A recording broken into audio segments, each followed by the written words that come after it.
1.5 বছরে আমি 3-4 বার বাসায় গেছি।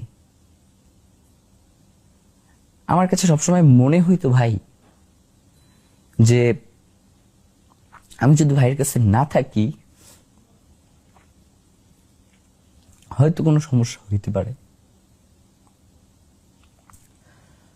আমার এনটিআরসিতে ইংরেজি শিক্ষক হিসেবে জব হয়েছে, আমি চলে যাব এলাকায়। ভাই আমাকে রাখলেন না, রাতে সবাইকে বসায়া ভাই অঝোর ধারায় কাঁদলেন মোনাজাতে। ভাই আমাকে ছেড়ে দিলেন যে আগামীকাল সকালে তুমি চলে যাও।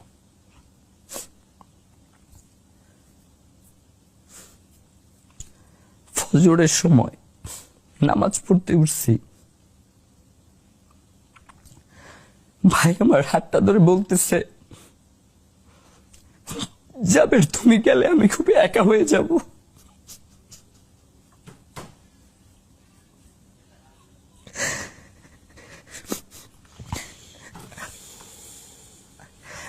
আমি আর গেলাম না, আমি থাইকে গেলাম।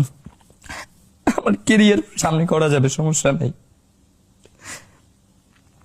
কিন্তু ভাই তো আমাকে একা রেখে চলে গেল।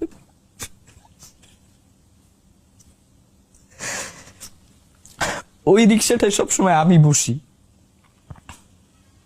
আমার বিয়ের জন্য আমি আমার বোনকে নিয়ে তার আগের দিন ক্যাম্পেইন করে শেষ করে এরপরে দৌড়িয়ে গিয়ে লঞ্চে উঠছি।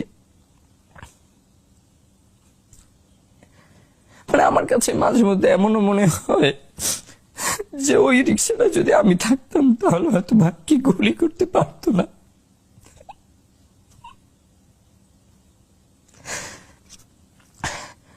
আমরা জানি আমরা খুব নিঃসঙ্গ, আমাদের কোনো অভিভাবক নাই।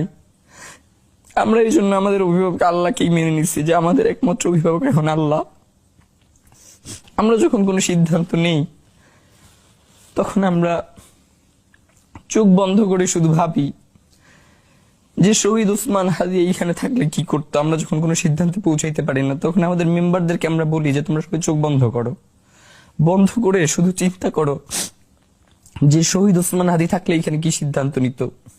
তো আমাদের মনোজগৎটা এতটাই আর কি কাছাকাছি যে আমরা যদি 10 জন থাকি এর মধ্যে 9 জন একই সিদ্ধান্ত দেই আমরা যে এইটাই করতো। এই যে নির্বাচন বানচালের কথা বলা হচ্ছে,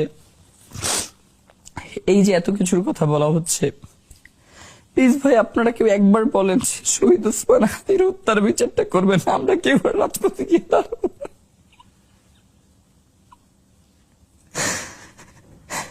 যে মানুষটা আমাদেরকে